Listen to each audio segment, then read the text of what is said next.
Most people think they know the UAE. They picture Dubai's golden towers piercing the sky, or Abu Dhabi's marble monuments to wealth. But what if I told you there's an emirate where you can live comfortably on just $500 a month? Where locals still remember their grandfather's pearl diving stories, and where the call to prayer echoes across mountains instead of shopping malls. Welcome to Ras al Khaimah, the emirate that time forgot to modernize completely. While its flashier siblings chase world records and build islands shaped like palm trees, Rak sits quietly in the north, offering something increasingly rare in the Gulf: authenticity at a price that won't bankrupt you. Here is the thing about Ras al Khaimah. It is like finding your grandfather's vintage car in perfect condition, parked behind a Ferrari dealership. Everyone's looking at the shiny new sports cars, but you stumble upon something with real character, real history, and a monthly maintenance cost that won't require selling your kidney. The locals call it Ras, and if you spend more than a week here, you'll understand why. It's the kind of place where your taxi driver will invite you for tea with his family, where the mountains have names that sound like ancient poetry, and where you can still see stars at night because the city hasn't quite figured out how to light pollution properly yet.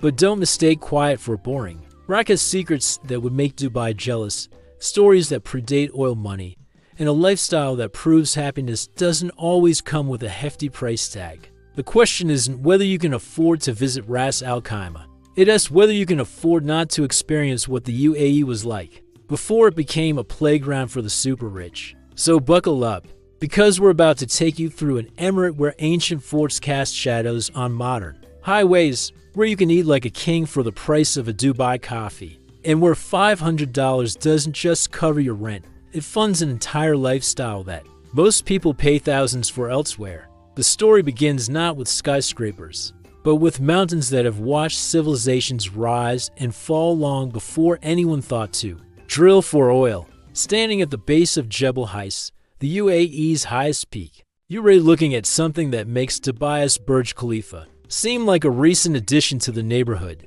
These higher mountains have been here for 70 million years, watching the Arabian Peninsula transform from a tropical paradise to the desert kingdom we know today. The rocks beneath your feet contain fossils of ancient sea creatures, a reminder that this entire region once lay beneath a warm, shallow ocean. The name Ras al Khaimah literally means head of the tent in Arabic, and once you see the geography, the name makes perfect sense. The emirate sits like the pointed top of a massive Bedouin tent, with the mountains forming the structure and the coastal plains spreading out like fabric in the wind. It's the northernmost emirate, sharing borders with Oman and stretching from the Persian Gulf to the dramatic mountain ranges that feel more like something you'd find in Montana than the Middle East. But geography is just the stage. The real drama lies in the history. While Dubai was still a small fishing village and Abu Dhabi was counting its modest oil reserves, Ras al Khaimah was already a regional power player.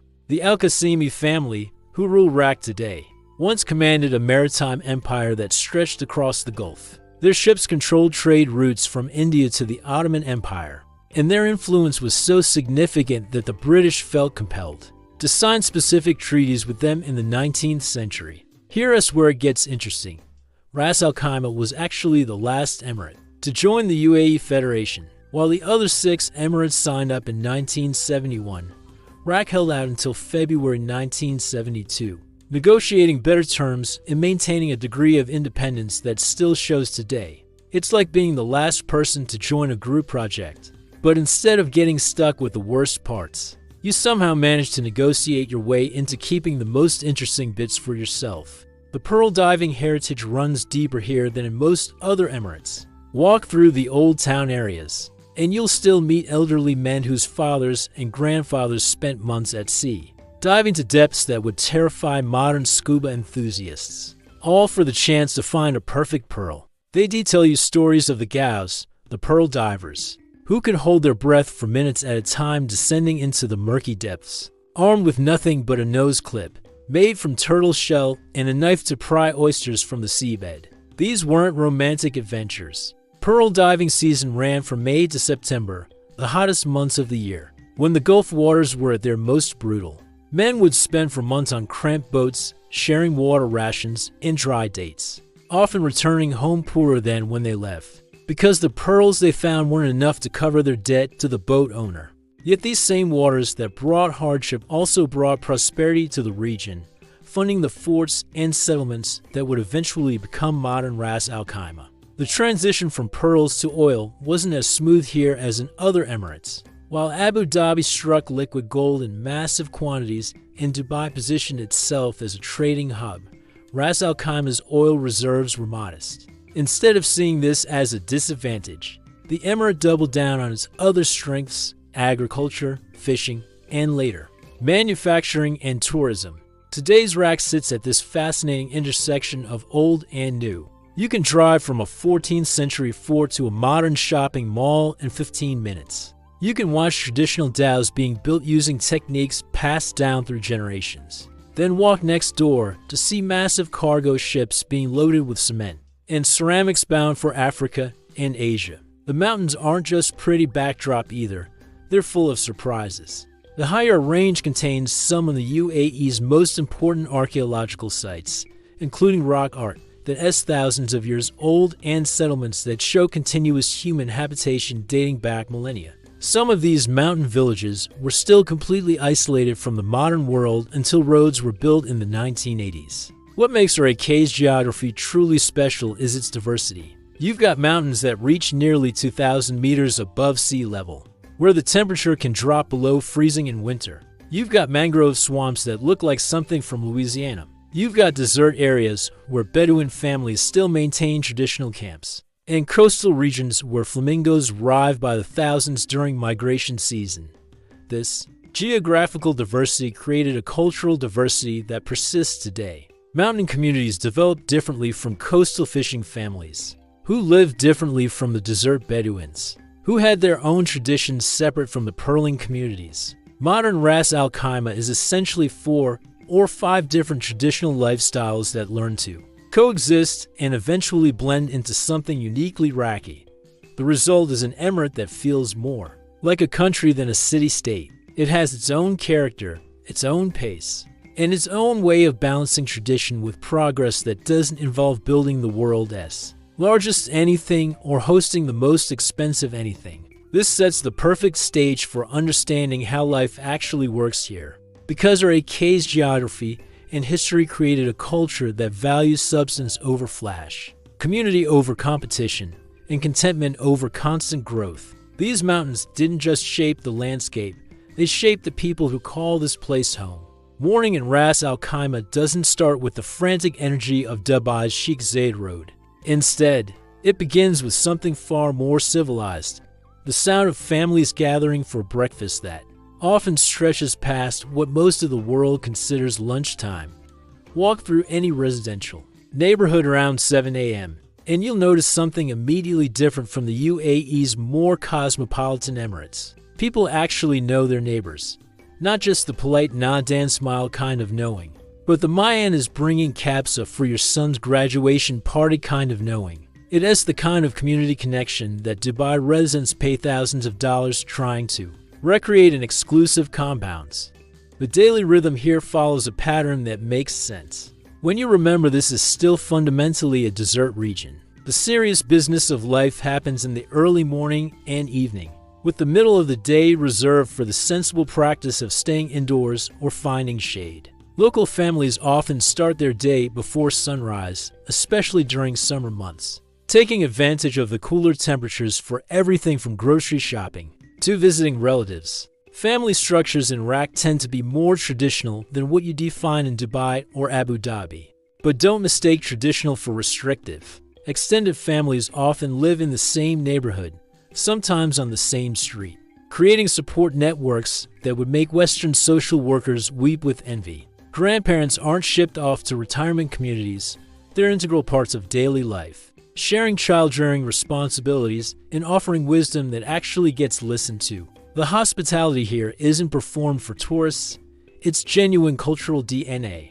Invite a local family to coffee and you'll find yourself staying for lunch then dinner, then breakfast the next morning because they've decided you look too thin and clearly don't know how to take proper care of yourself. This isn't unusual, it's Tuesday. Women in Iraq occupy a fascinating middle ground between the ultra-conservative regions of Saudi Arabia and the international openness of Dubai. Local Emirati women often work in government offices, schools, and hospitals. They drive, they vote, they own businesses, and they're often the ones making major family financial decisions. But they also maintain strong connections to traditional practices and values that their counterparts in more cosmopolitan Emirates sometimes abandon. The modesty here isn't about oppression, it's about dignity. You'll see local women in everything from traditional abayas to business suits. But there's an underlying elegance and self-respect that seems to come naturally. It is less about following rules and more about carrying yourself with the knowledge that you represent not just yourself, but your family and community. Social gatherings revolve around food in a way that would impress any Italian grandmother. The concept of dropping by is still alive and well, which means most households are perpetually prepared to feed unexpected guests. This isn't a burden, it's a source of pride.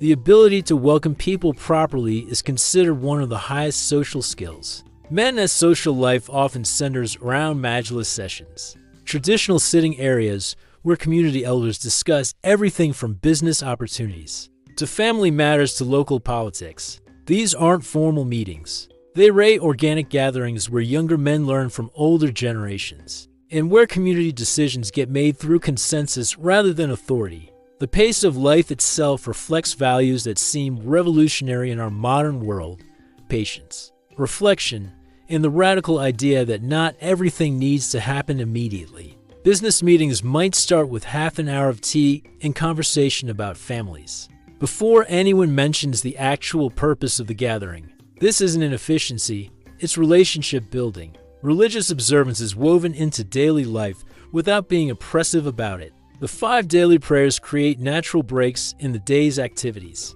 Businesses close for prayer times, but not in the rigid. Everything stops completely way you might expect. It's more like a gentle pause, a moment for reflection. Then life continues. The younger generation here represents something special. Kids who grew up with smartphones and satellite TV, but who also learned to make traditional bread from their grandmothers and can navigate by stars, if needed. They're bicultural in ways that don't involve rejecting either tradition or modernity, but rather finding ways to honor both. Education is taken seriously, but not in the pressure cooker way that characterizes some rapidly developing societies. Children are expected to excel, but excellence includes things like respecting elders, helping neighbors, and maintaining family connections, not just academic achievement. The relationship with technology is pragmatic rather than obsessive. People use smartphones and social media, but they're also comfortable with silence, with face-to-face conversation, and with activities that don't involve screens. It is common to see teenagers helping their grandparents with traditional crafts, or learning old recipes that have been passed down for generations. Evening entertainment often involves visiting extended family, walking along the Corniche, or gathering in parks and public spaces where multiple generations interact naturally. The Western concept of age-segregated activities, where kids, adults, and seniors rarely mix socially, doesn't exist here. This cultural foundation creates an environment where life satisfaction doesn't depend entirely on material wealth or constant stimulation. People find contentment in community connections, in seasonal rhythms, and in the knowledge that they're part of something larger than themselves. It's this cultural context that makes the affordable lifestyle possible, because so much of what makes life enjoyable here doesn't cost money. It costs time, attention, and the willingness to participate in community life. Understanding this is crucial for appreciating how someone can live well here on a budget that wouldn't cover rent alone in most Western cities. The relationship between culture and cuisine in Ras al Khaimah tells the story of the emirate itself. Layers of influence from different eras, practical wisdom born from harsh environments, and a generosity that turns simple ingredients into memorable experiences. Start your morning like a local, and you'll understand immediately why Iraq residents often look at Dubai as expensive brunch. Culture with bemused confusion. Traditional Emirati breakfast isn't about Instagram-worthy presentation. It is about fuel for the day ahead and gathering the family together. before everyone scatters to work and school. The foundation of local breakfast is kaffaroush, a sweet, crispy pastry that's essentially Arabia's answer to donuts, but lighter and less aggressively sweet. Pair this with fresh dates, local honey that tastes like it was made by bees who exclusively visited wildflower meadows, and strong cardamom tea. And you've got a meal that costs less than $3 but provides more satisfaction than most hotel buffets. But here's where Iraq's food scene gets interesting. The Indian and Pakistani communities have been here long enough to create fusion dishes that don't exist anywhere else. You'll find paratha stuffed with traditional Emirati spice mixes, and biryanis prepared with local fish that create flavor combinations that would confuse purists from both cultures but somehow work perfectly in the Gulf heat. The street food culture here is genuine, not manufactured for tourists. Small shops tucked between residential buildings serve shawarma that cost about 80 cents and tastes better than versions selling for 10 times that price in Dubai. The secret is in exotic ingredients. It has the attention to details like marinating the meat for exactly the right amount of time and knowing which customers prefer extra garlic versus extra lemon. Local fish markets offer daily catches that would make seaside restaurants anywhere in the world jealous. Hammer, the local grouper, shows up in everything from simple grilled preparations to complex curry dishes. The price differential is stunning. Fish that would cost $40 per kilogram in an upscale Dubai restaurant sells for $8 per kilogram at the Rak Fish Market. Traditional Emirati cuisine here maintains authenticity often lost in tourist-focused restaurants. Elsewhere, haris, a wheat and meat porridge that sounds boring but tastes like comfort food, perfected over centuries, appears at local gatherings and versions that have been refined by specific families for generations.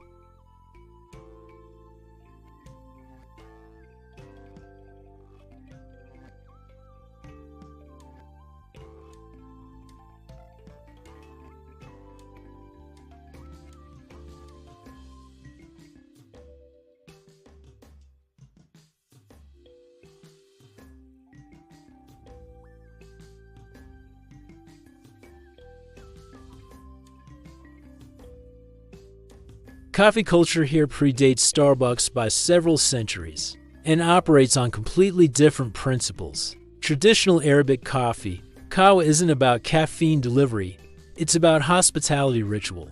The coffee itself is lightly roasted, flavored with cardamom, and served in small cups that you're expected to sip slowly while engaging in conversation. Refusing the coffee is considered rude, but drinking it too quickly is also considered rude, creating a perfect excuse for extended social interaction.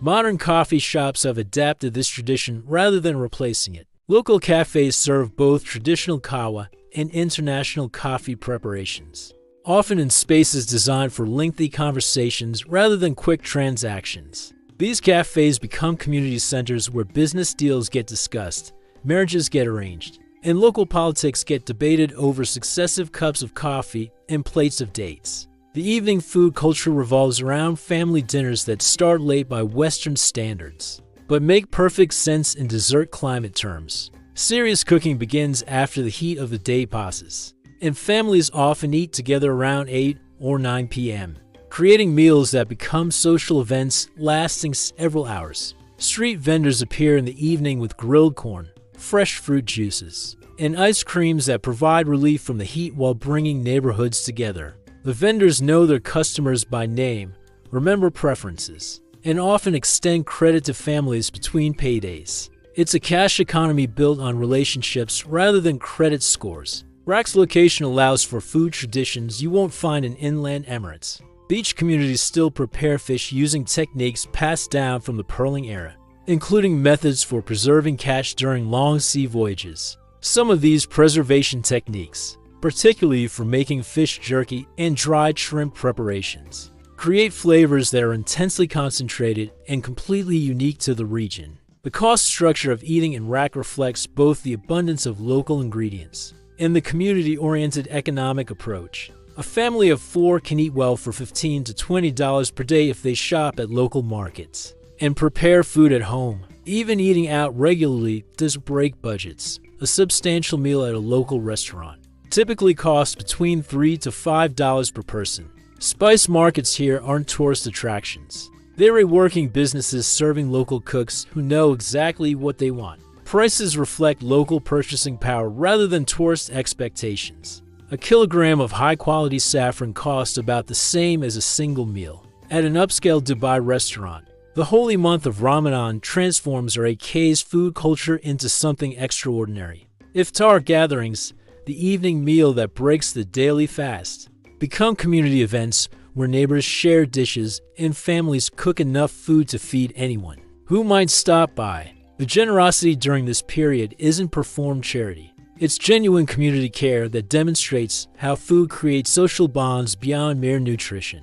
This food culture creates a lifestyle where eating well doesn't require significant financial resources, but it does require time, community connections, and appreciation for ingredients and preparation methods that prioritize flavor over convenience. It's a reminder that some of life's greatest pleasures are also among its most affordable, provided you know where to look and aren't in too much of a hurry to enjoy them properly. The social fabric of Ras al Khaimah weaves together threads that would seem contradictory in many other places, traditional gender roles that somehow coexist with progressive opportunities, conservative family values that embrace warmth and openness, and relationship dynamics that balance individual desires with community expectations. Women's lives in Iraq exist in a space that defies easy categorization. Emirati women here often pursue higher education at rates that exceed men, frequently in fields like engineering, medicine, and business administration. The American University of Ras al Khaimah's campus buzzes with young Emirati women, studying everything from marine sciences to international business, many of whom will return to take leadership roles in family businesses or government positions. Yet these same women often choose to maintain traditional practices around family and community that Western feminists might find restrictive. The key word is choose. The social pressure exists, but so do genuine alternatives. Many women express that their traditional roles provide security and community connection that they value more than complete individual autonomy. Dating and courtship in Iraq operate according to unwritten rules that require navigation skills worthy of a diplomat. Official Islamic guidelines prohibit casual dating, but unofficial reality creates space for young people to meet and get to know each other within acceptable social frameworks. University campuses, family gatherings, and community events become venues where relationships develop gradually, and often with the knowledge, if not explicit approval, of families. The concept of chaperone courtship isn't as restrictive as it sounds. When the chaperones are friends or younger siblings rather than stern aunts, group activities, camping trips in the mountains, beach gatherings, or visits to cultural sites allow young people to interact while maintaining social propriety. The emphasis is on getting to know someone's character and family background, rather than on physical attraction alone. Marriage remains a family affair, but not in the arranged marriage sense that outsiders often assume. Families introduce suitable candidates, but the final decision belongs to the couple. The process often involves extended periods of getting to know each other's families, values, and expectations before any formal commitment. This approach leads to lower divorce rates and stronger family foundations. Though it doesn't suit everyone's temperament, social life for unmarried adults revolves around family gatherings, community events, and gender-specific friendship groups. Men's social circles often center around sports, business interests, and religious activities. Women's social networks tend to be more intimate and supportive, involving regular gatherings where everything from childcare to career advice gets shared among friends who've known each other since childhood. The expatriate community adds interesting dynamics to social life. Long-term expat families, particularly Indians, Pakistanis, and Filipinos who've lived in Iraq for decades, become integrated into local social structures while maintaining their own cultural traditions.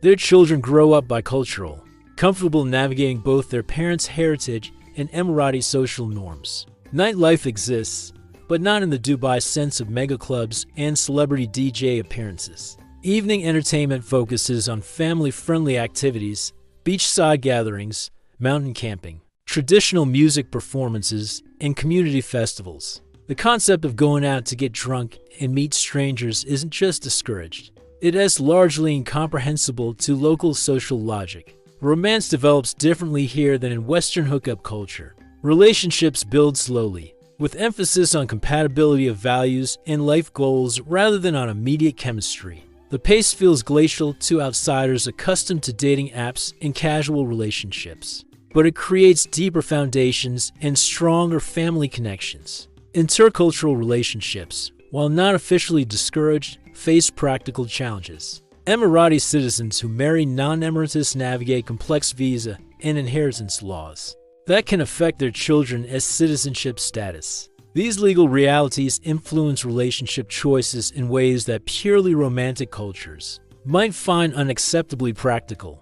The role of extended family and personal relationships is both supportive and constraining. Aunts, uncles, and grandparents have legitimate voices in major life decisions, including career choices, marriage partners, and child-rearing practices. This creates security and guidance systems, but it also means individual desires sometimes get subordinated to family harmony. Social media has created new spaces for interaction while maintaining traditional boundaries. Young people connect through Instagram and Snapchat in ways that allow relationship development within socially acceptable parameters. The technology facilitates courtship while the culture provides structure and protection. Gender segregation in certain social contexts isn't absolute or oppressive. Many events have separate spaces for men and women that allow both groups to relax and interact freely within their own social circles. Women often express that these female-only spaces provide freedom from male scrutiny and allow for more genuine interaction among friends. Professional relationships between men and women function smoothly in workplace environments, where competence and expertise take precedence over gender considerations. Many businesses are family operations where male and female relatives work together naturally, and government offices often have mixed-gender teams working on community projects. The social pressure to marry and start families is real but not overwhelming. Single adults in their 30s aren't treated as social failures, and childless couples aren't subjected to constant interrogation about their personal choices. The community values family formation, but also respects individual timing and circumstances. This social framework creates an environment where relationships develop within supportive community structures rather than in isolation. The trade-off is between individual autonomy and community integration, and many people here genuinely prefer the security and connection that comes with being part of something larger than themselves. For outsiders considering life in RAC, understanding these social dynamics is crucial because they affect everything from housing choices to social opportunities to long-term settlement possibilities. The community orientation that makes life affordable and fulfilling also requires active participation and respect for local customs. It's not a place where you can remain anonymous or completely independent, but for those who appreciate community integration, it offers social richness that money can't buy elsewhere. The calendar in Ras al Khaimah pulses with rhythms that connect modern life to ancient traditions, creating celebrations that feel both timeless and immediate. These aren't tourist performances or cultural exhibitions. They array living traditions that shape community life and provide meaning beyond the daily routines of work and school. Ramadan transforms RAC into something magical that visitors from more secular Emirates often find surprising. The month of fasting isn't just about personal spiritual discipline. It becomes a community-wide experience that brings out the best in local hospitality culture. Streets that are quiet during daylight hours come alive after sunset with iftar gatherings that spill out from homes into neighborhood courtyards and public spaces. The pre-dawn meal, suhoor, creates its own community rhythm. Neighborhoods wake together as families prepare the last meal before the day's fast begins. Bakeries open early to provide fresh bread, and coffee shops serve traditional kahwa to help people start their day properly. The shared experience of rising before dawn creates bonds between neighbors who might otherwise only exchange polite greetings. Iftar, the sunset meal that breaks the fast, showcases RAK's generous spirit at its finest. Families cook enormous quantities of food, not just for themselves, but for anyone who might join them. Mosques organize community iftar meals for workers and visitors, creating dining experiences that bring together people from dozens of different countries and social backgrounds. The night markets during Ramadan turn ordinary shopping into celebration. Vendors stay open late, selling everything from traditional sweets to prayer rugs to children's toys. The atmosphere is festive rather than commercial. Families stroll together, children play in public spaces, and the cool night air makes extended socializing comfortable. Eid celebrations here maintain authenticity often lost in more commercialized environments. Eid al-Fitr, marking the end of Ramadan, begins with morning prayers at the city's mosques, followed by family gatherings that can last for days. The tradition of giving money to children isn't just about gifts, it is about including young people in the adult community and teaching them about generosity. Eid al-Adha, the festival of sacrifice, connects UAE's modern families to their Bedouin heritage.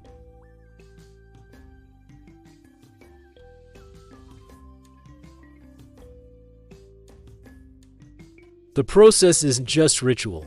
It is practical charity that ensures everyone in the community has access to quality protein.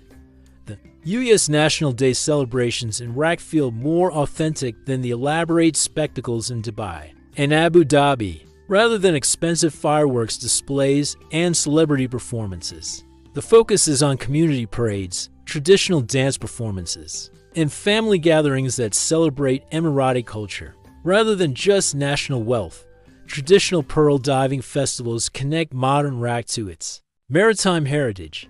These aren't historical reenactments, but actual competitions where local men demonstrate skills passed down through generations.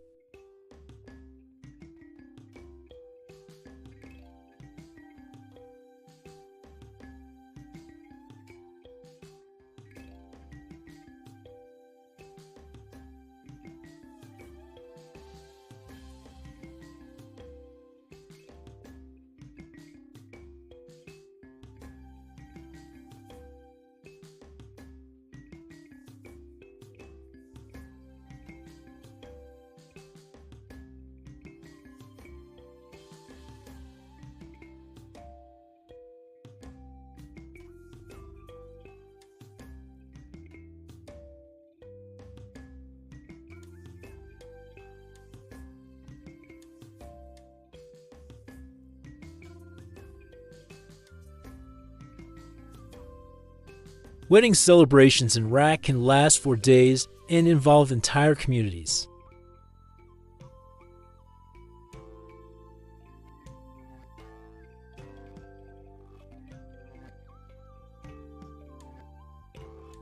Modern weddings often blend traditional elements with contemporary preferences, creating celebrations that honor heritage while embracing personal style. Religious festivals beyond the major Islamic holidays also shape community life.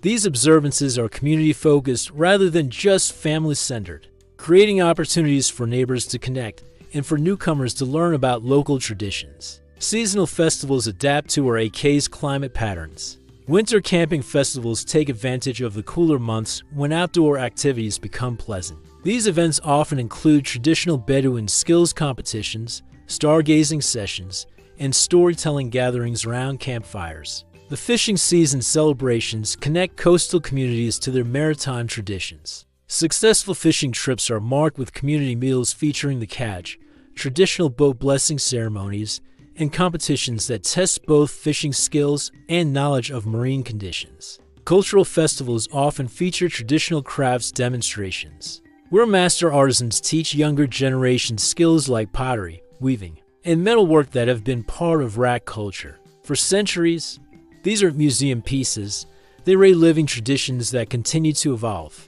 While maintaining their essential character, food festivals celebrate seasonal ingredients and traditional preparation methods.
Now we reach the heart of what makes Ras al Khaimah genuinely revolutionary. The possibility of living well on what most people consider pocket change. $500 per month isn't just survival money here, it is the foundation for a lifestyle that includes decent housing, good food, reliable transportation, and active social participation.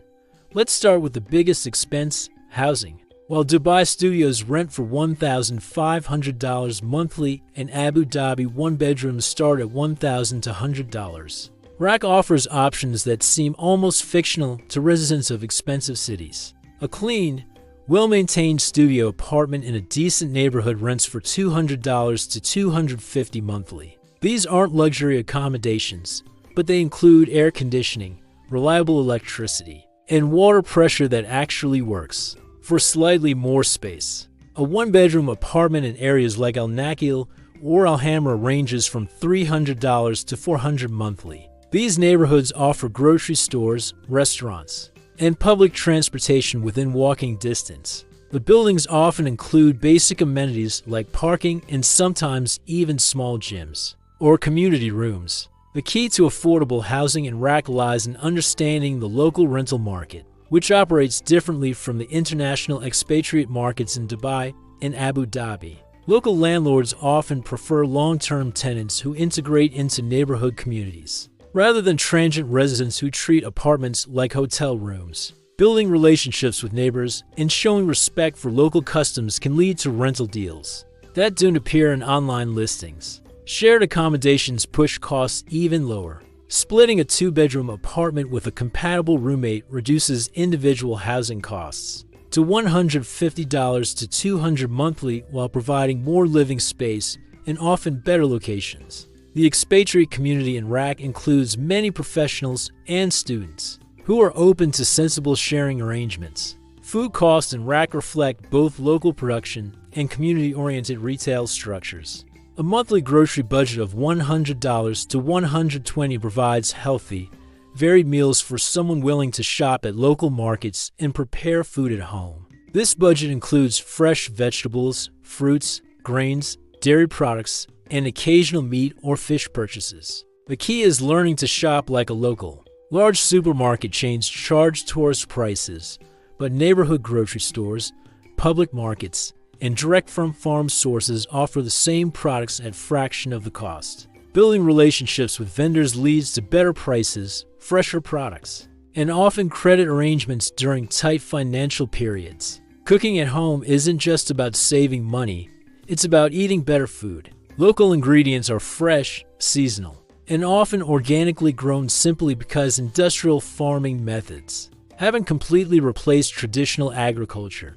A home-cooked meal in RAK often tastes better than restaurant food in more expensive cities. Eating out remains affordable for special occasions or social activities. Local restaurants serve substantial meals for $3 to $5 per person, and street food provides quick, tasty options for $1 to $2. The social aspect of dining out becomes more important than the luxury aspect, creating memorable experiences without breaking budgets. Transportation costs in RAK are minimal for anyone willing to use public options or live strategically. Local bus service connects major neighborhoods and costs about 50 cents per ride. Many residents find that living close to work or school eliminates daily transportation costs entirely. Taxis are reasonably priced for occasional use, with most trips within the emirate costing $3 to $8 for longer distances or regular travel to Dubai or other emirates. Shared taxi services operate on fixed routes at predetermined times,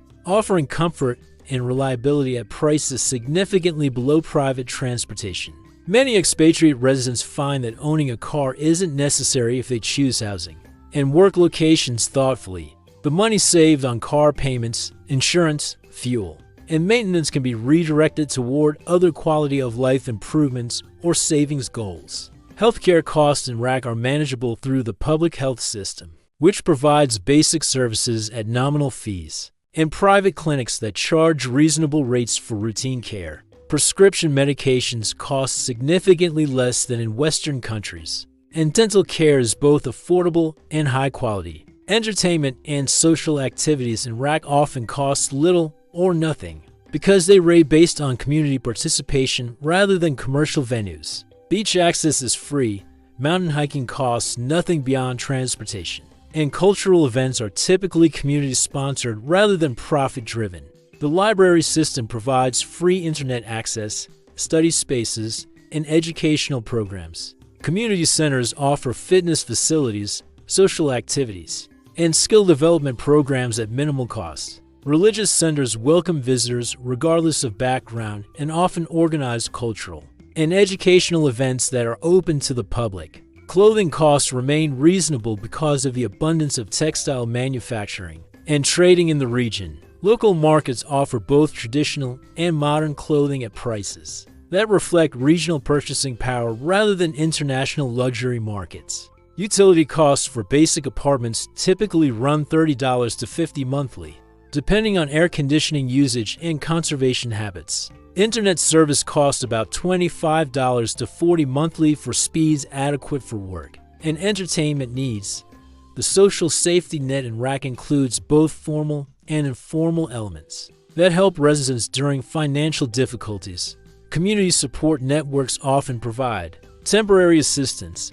Local businesses sometimes offer employment opportunities, and the general cost of living flexibility allows people to adjust their lifestyle during tight periods without falling into serious hardship.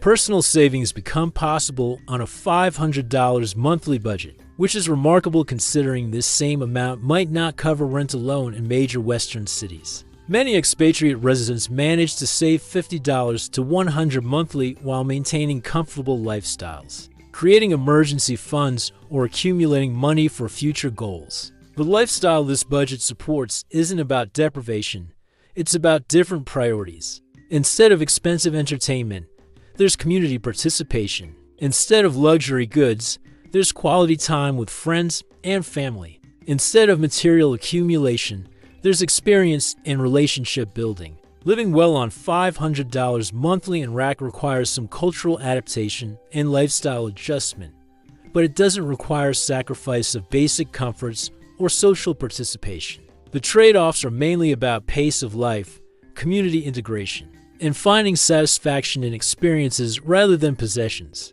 For people from expensive Western cities, this financial freedom can be life-changing. The reduced financial pressure allows for career exploration, education pursuit, or simply the luxury of working less and living more. It is a reminder that quality of life and cost of living don't always correlate in the ways that expensive cities would have you believe. The success of living affordably in RAC depends more on attitude and adaptability than on specific financial strategies. Those who approach the experience as an opportunity to learn different ways of living tend to thrive, while those who try to recreate expensive Western lifestyles on reduced budgets often struggle. Moving through Ras al Khaimah requires understanding transportation options that prioritize practicality over luxury, community connections over individual convenience, and steady reliability over speed and flash. The Emirates' approach to getting around reflects its overall philosophy: sensible, affordable, and designed to bring people together rather than isolate them in private bubbles. Public transportation in RAC operates on a human scale, rather than the massive infrastructure projects that characterize Dubai and Abu Dhabi. The local bus system connects residential areas with commercial districts, shopping centers, and government offices through routes that make sense for actual residents rather than tourists or commuters traveling between Emirates. Bus fares hover around 50 cents per ride, making daily transportation costs manageable for anyone working regular employment. The buses themselves are air-conditioned, clean, and generally reliable, though they operate on relaxed schedules that require passengers to build buffer time into their travel plans. This is an inefficiency. It is a reflection of a culture that values punctuality without obsessing over every minute.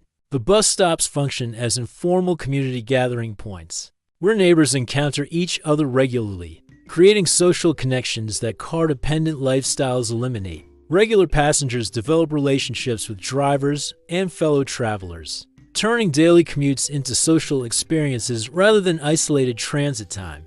Taxi services in RAC offer middle ground transportation for situations where buses aren't practical. Local taxi drivers often become familiar with regular customers, remembering preferences and offering informal credit arrangements during financial tight spots. A typical taxi ride within the Emirate costs between $3 to $8, making it affordable for special occasions or emergency transportation needs. The shared taxi system that connects RAK with other Emirates operates like informal bus service, with drivers running regular routes at predetermined times. These services cost significantly less than private taxis for longer distances, and they create opportunities for conversation and connection with fellow travelers from different backgrounds and destinations. Walking remains a viable transportation option in many parts of RAK, because the city developed with pedestrians in mind rather than being retrofitted for walkability. After car-centric planning,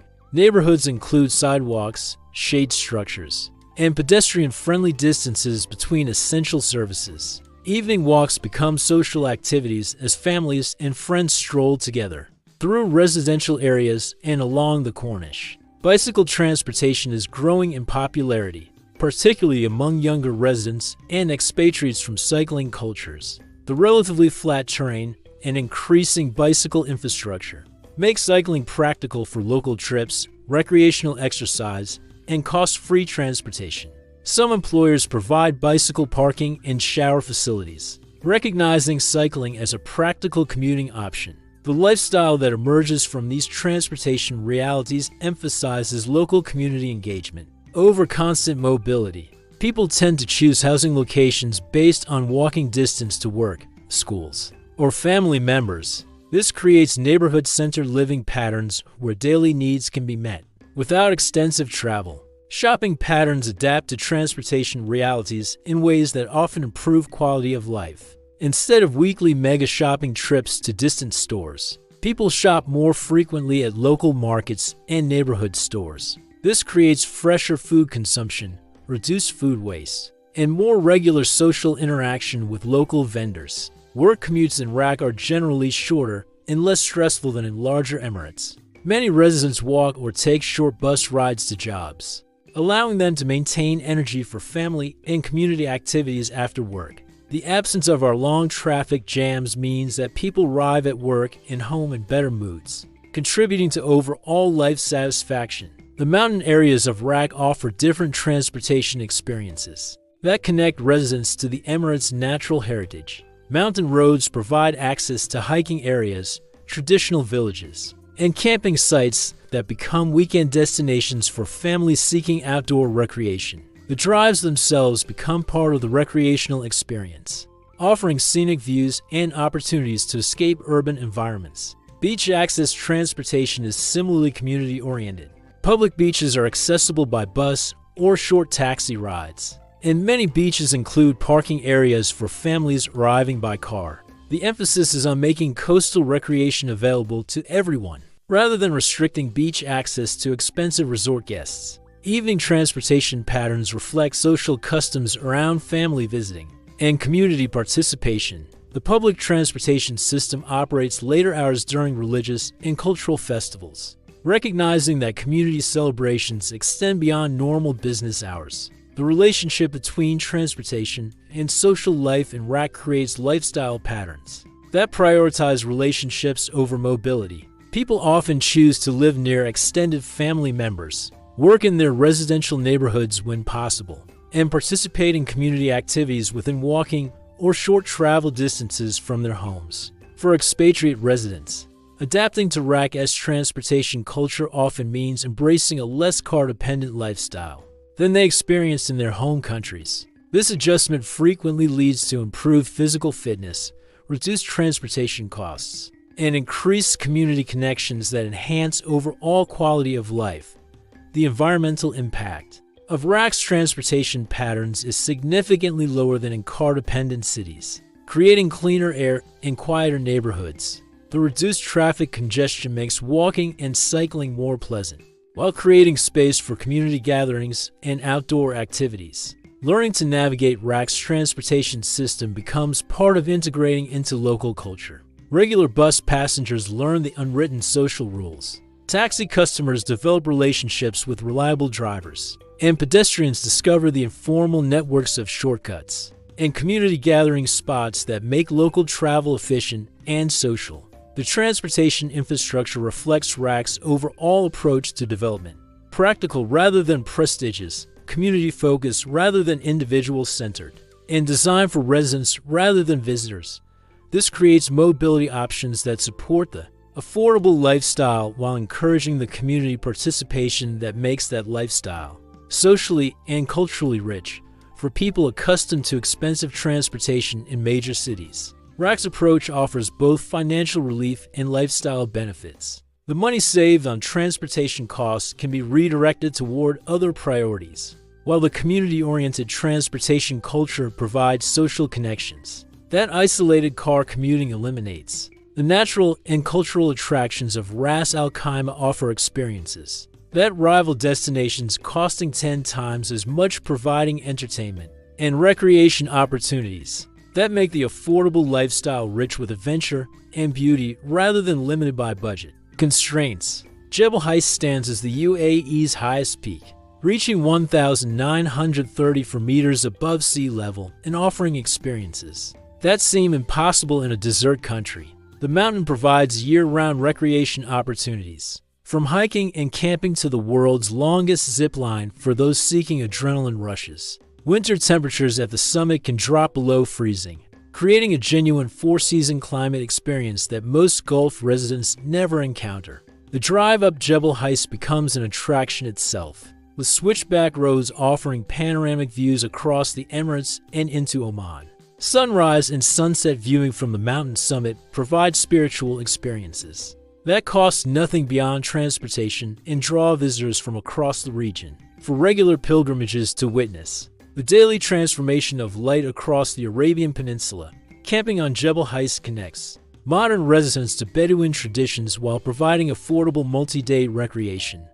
The mountain's camping areas include basic facilities but preserve the wilderness experience. Families often combine camping trips with hiking, stargazing, and traditional cooking experiences that create memories lasting far beyond expensive resort vacations. The higher mountains beyond Jebel Jais contain dozens of smaller peaks, hidden valleys, and traditional mountain villages that offer exploration opportunities for hikers and cultural enthusiasts. These areas remain largely uncommercialized, providing authentic experiences of traditional architecture, terrace farming, and mountain community life that connects visitors to centuries-old lifestyles. RAK's coastline stretches for kilometers along the Persian Gulf, offering beaches that range from family-friendly sandy areas to rocky coastlines perfect for fishing and diving. Unlike the privatized beaches of Dubai and Abu Dhabi, most of RAK's coastal areas remain accessible to the public, creating recreational opportunities that don't require expensive resort memberships. Al Hamra Beach provides the classic Gulf beach experience with calm waters, soft sand, and sunset views that create perfect evening gathering spots for families and friends. The beach includes basic facilities and food vendors, making it practical for extended visits without significant costs. The mangrove areas near RAK City Center offer entirely different coastal experiences, with kayaking and walking paths through ecosystems that support migrating birds and marine life. These areas provide environmental education opportunities and peaceful recreation that demonstrates the region's ecological diversity beyond the desert stereotypes. Traditional dhow building continues in RAK's coastal areas, offering visitors opportunities to observe craftsmen using techniques passed down through generations. The shipyards become informal museums where visitors can learn about maritime heritage, while watching functional boats being constructed for contemporary fishing and transportation use. Historical sites throughout RAK provide cultural attractions that illuminate the Emirates' rich past without requiring expensive admission fees. The National Museum of Ras al Khaimah, housed in an 18th century fort, displays artifacts from the region's pearl diving, trading, and Bedouin heritage and exhibits that make history accessible and engaging. Dia Fort, dating from the 16th century, sits on a hilltop overlooking the northern part of the emirate and provides both historical context and panoramic views. The fort represents the last stronghold of local resistance against British colonial influence, making it significant to understanding UAE independence history. Archaeological sites throughout Iraq include settlements dating back thousands of years, rock art galleries, and burial sites that demonstrate continuous human habitation across different historical periods. Many of these sites are accessible to visitors interested in the region's pre-Islamic and early Islamic history. The souks and traditional markets in Iraq maintain authenticity often lost in tourist-oriented venues elsewhere. These markets function as working commercial centers serving local communities, rather than as cultural exhibitions for visitors, creating opportunities to observe genuine commercial and social interactions. Adventure tourism in Iraq focuses on outdoor activities that take advantage of the Emirates' diverse geography. Rock climbing, mountain biking, and desert camping provide adrenaline-based recreation at minimal cost for participants with basic equipment and outdoor skills. The desert areas around Iraq offer different experiences from the mountain regions, with traditional Bedouin camps providing opportunities to learn desert survival skills, traditional crafts, and astronomical knowledge. These experiences connect participants to the nomadic heritage that shaped Arabian culture for millennia. While the exploration in the mountain regions provides hiking opportunities through seasonal waterways that create oasis environments during winter months. These areas support unique plant and animal life while offering cooler temperatures and dramatic scenery that contrasts sharply with desert environments.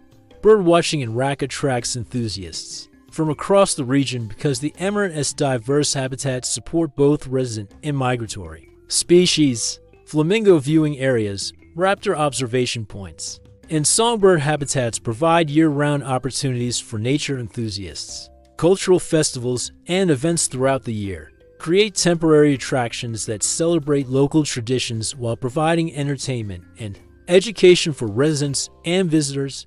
These events often include traditional music, dance, and craft demonstrations that offer insights into Emirati culture beyond the material wealth often associated with the UAE. The combination of natural beauty, historical significance, and cultural authenticity in our AK's attractions creates recreation opportunities that provide genuine value rather than manufactured experiences. Visitors can engage with real environments, actual history, and living culture rather than theme park versions designed for tourist consumption. For residents living on modest budgets, these attractions provide ongoing entertainment and recreation opportunities that support quality of life without recurring costs. A year-long program of hiking, beach visits, cultural events, and historical exploration creates rich lifestyle experiences that money can't buy but time and interest can access. The accessibility of these attractions without expensive equipment, guided tours, or resort memberships demonstrates how Iraq's approach to tourism and recreation prioritizes community access over profit maximization, creating benefits for residents that extend far beyond economic considerations. Life in Ras al Khaimah operates within safety, healthcare, and education systems that prioritize practical effectiveness over impressive statistics, creating environments where families can thrive without constant worry about security, health crises, or educational opportunities for their children. Safety in Iraq feels natural rather than enforced, emerging from community social structures rather than heavy police presence. Violent crime rates remain extremely low, and property crime is uncommon enough that many residents don't bother locking bicycles or worry about leaving personal items unattended in public spaces. This isn't naivety, it's reality supported by both cultural values and effective law enforcement. The community-oriented culture creates informal safety networks where neighbors look out for each other's property and families. Children play outdoors without constant supervision. Elderly residents walk alone in the evenings, and women feel comfortable traveling independently throughout the emirate. This safety emerges from social cohesion rather than security technology. Traffic safety requires more attention than personal security because roads connecting Iraq to other emirates carry heavy truck traffic and high-speed vehicles. Local driving within Iraq is generally calmer and more predictable than in Dubai or Abu Dhabi. But highway travel demands defensive driving skills and attention to changing road conditions. The legal system in Iraq operates under UAE federal law with local implementation. that tends toward practical problem solving rather than rigid rule enforcement. Minor infractions often result in warnings and education rather than immediate fines, while serious violations face consistent prosecution. The emphasis is on maintaining community harmony while enforcing necessary standards. Healthcare in Iraq provides quality medical services at costs that remain reasonable for residents. Across different income levels, the public health system offers basic services including preventive care, emergency treatment, and common medical procedures at nominal fees that make healthcare accessible without causing financial hardship. Private healthcare facilities in Iraq compete on service quality and reasonable pricing rather than luxury amenities and prestige branding. Many private clinics and hospitals provide excellent medical care at prices significantly lower than comparable services in Western countries or even in Dubai's international medical facilities. Prescription medications cost substantially less than in Western markets due to government price controls and regional pharmaceutical manufacturing. Chronic conditions requiring ongoing medication remain manageable within modest budgets, and emergency medications are readily available without insurance pre-authorization delays. Dental care in Iraq offers particularly good value, with skilled practitioners providing everything from routine cleanings to complex procedures at prices that make dental health maintenance affordable rather than a luxury expense. Many expatriate residents find that they can afford dental care in Iraq that would be prohibitively expensive in their home countries. Mental health services are increasingly available and socially acceptable, though cultural stigmas still exist around some mental health issues. Community support networks often provide informal counseling and emotional support that supplements professional mental health services. Traditional medicine practices remain available, alongside modern healthcare, offering treatment options that many residents prefer for certain conditions. These traditional approaches often cost less than pharmaceutical treatments, while providing effective relief for common ailments. Educational opportunities in Iraq serve both local and expatriate families through systems that balance academic excellence with cultural preservation. Public schools follow UAE curriculum standards while maintaining connections to local heritage and values that many parents prefer over purely international educational approaches. The American University of Ras al Khaimah provides high-quality higher education at tuition costs significantly lower than comparable institutions in Dubai or Abu Dhabi. The university attracts students from across the region and offers degree programs that prepare graduates for careers throughout the Gulf region. Private international schools serve expatriate families seeking education systems aligned with their home country's curricula. These schools generally cost less than equivalent institutions in other Emirates while maintaining educational standards that prepare students for university admission worldwide. Adult education and skill development programs operate through community centers, professional organizations, and private institutions at costs that make lifelong learning accessible to working adults. These programs often focus on practical skills needed for career advancement or personal development, rather than purely academic subjects. Language learning opportunities abound in our AK's multicultural environment, where Arabic, English, Hindi, Urdu, and other languages are spoken regularly in community settings. Formal language classes supplement informal learning opportunities that emerge from community interactions. Vocational training programs prepare students for careers in industries important to Iraq's economy, including manufacturing, construction, tourism, and service sectors. These programs often include job placement assistance and maintain connections to local employers seeking skilled workers. Library and information services provide free access to books, internet, study spaces, and educational programs for residents across different age groups and backgrounds. These services support both formal education and independent learning goals.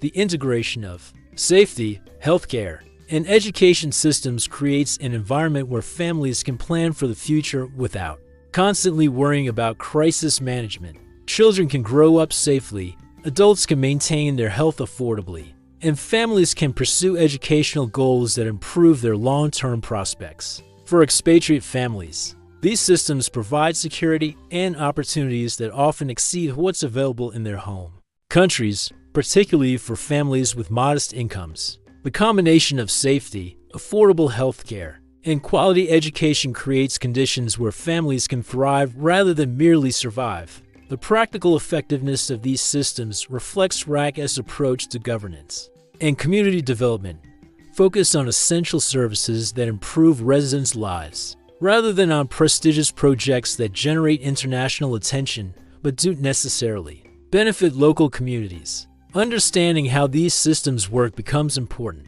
for anyone considering long-term residence in RAC because they affect everything, from housing choices to career decisions to family planning. The peace of mind that comes from reliable safety, healthcare, and education creates psychological conditions that support the community-oriented lifestyle that makes affordable living in RAC both practical and enjoyable.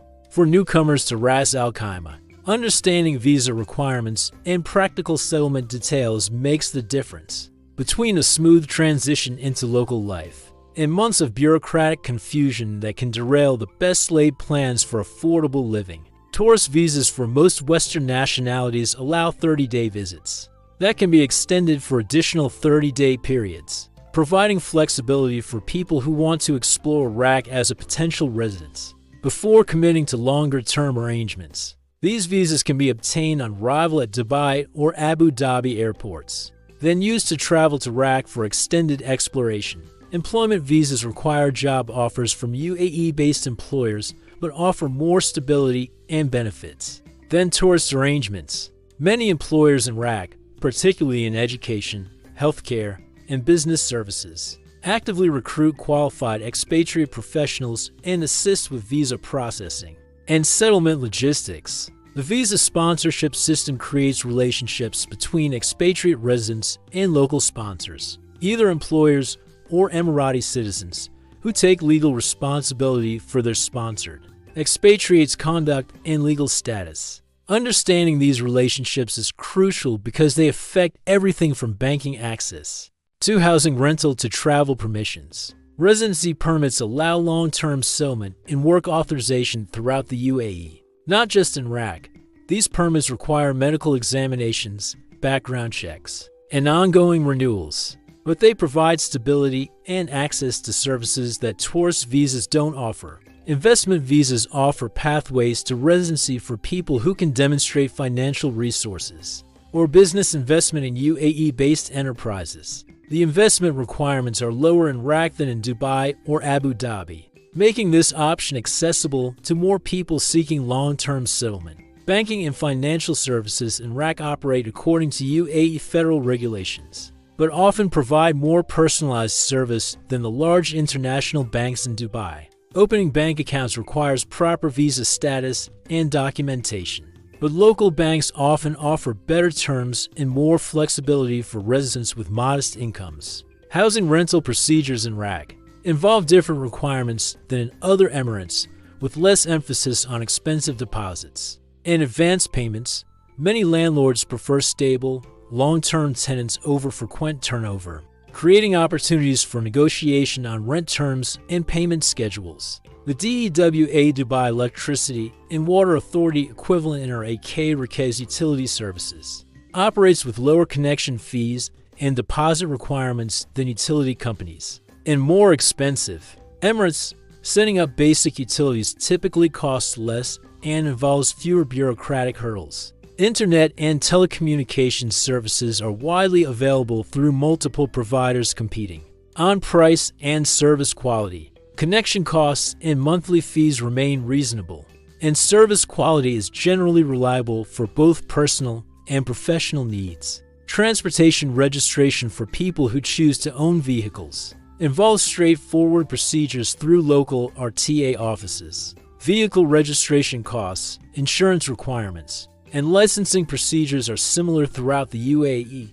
but are often processed more quickly in RAC. Due to lower volume, healthcare registration requirements depend on visa status and employment arrangements. Many employers provide basic health insurance coverage, and private health insurance is available at reasonable costs for people not covered through employment arrangements. School enrollment for expatriate families requires documentation of children's educational background and medical records. Private international schools often assist families with enrollment procedures and can provide guidance on curriculum alignment with home country educational systems. Cultural adaptation involves understanding unwritten social rules that affect everything from appropriate dress to business meeting etiquette to neighbor relations. These cultural considerations aren't legally required but significantly affect social integration and community acceptance.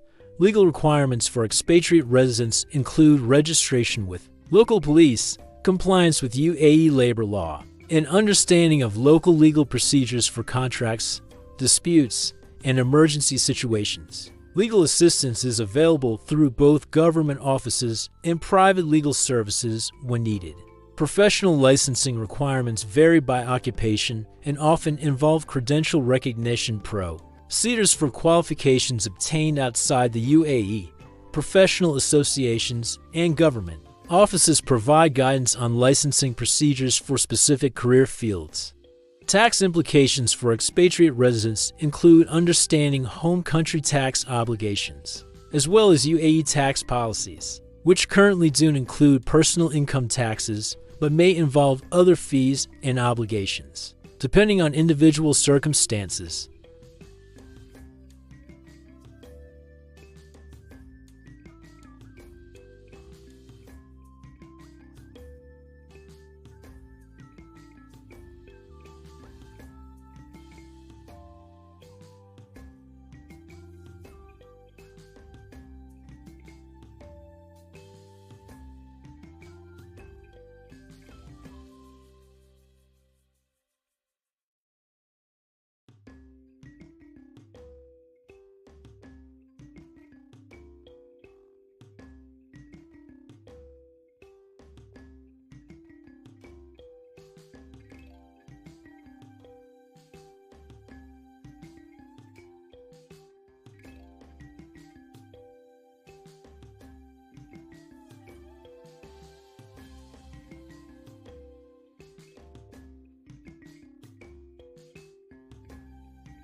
instead of spending decades paying off student loans and mortgages. They could spend those same years developing skills, building relationships, and contributing to communities that value their participation over their productivity.